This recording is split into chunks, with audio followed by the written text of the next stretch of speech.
અંકલેશ્વરના ગળખોલ વિસ્તારમાં આવેલ આનંદ વિહાર સોસાયટી પર એક હૃદય કંપાવનારી ઘટના સામે આવી હતી, જ્યાં એક મહિલાની ધાતકી હત્યા કરાતા સમગ્ર વિસ્તારમાં અરેરાટી વ્યાપી ગઈ છે.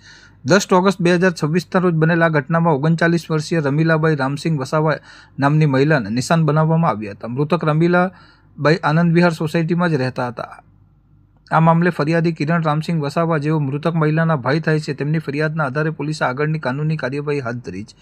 પ્રાથમિક તપાસમાં મળતી માહિતી મુજબ કોઈક અજાણ્યા શખ્સે કોઈ ધારદાર કે પ્રાણઘાતક સાધન વડે રમીલાબાઈના શરીરના વિવિધ ભાગો પર ગંભીર ઇજાઓ પહોંચાડી તેમની કરપીણ હત્યા કરી હતી. હુમલો એટલો ગંભીર હતો કે મહિલાનું ઘટના સ્થળે જ મોત નીપજ્યું હતું. હત્યાના આ ગુનાને અંજામ આપ્યા બાદ આરોપી સ્થળ ઉપરથી ફરાર થઈ જવામાં સફળ રહ્યો હતો. ઘટનાની જાણ સોસાયટીના રહીશો તથા પરિવારજનોને થતાં જ ભારે ચકચાર મચી હતી. ઘટના અંગેની માહિતી મળતા જ અંકલેશ્વર શહેર બી ડિવિઝન પોલીસનો કાફલો તાત્કાલિક અસરથી ઘટના સ્થળે દોડી ગયો હતો. પોલીસે સ્થળ પર પહોંચીને મૃતદેહને પોસ્ટમોર્ટમ અર્થે ખસેડવાની તજવીજ હાથ ધરી હતી. તેમજ ફોરેન્સિક ટીમ અને ડોગ સ્ક્વોડની મદદથી ઘટના સ્થળેથી જરૂરી ભૌતિક પુરાવાઓ એકત્રિત કર્યા હતા. બી ડિવિઝન પોલીસે અજાણ્યા હત્યારા વિરુદ્ધ ગુનો નોંધીને આરોપીને ઝડપી પાડવા માટે અલગ અલગ ટીમો બનાવી તપાસનો ધમધમાટ શરૂ કર્યો છે.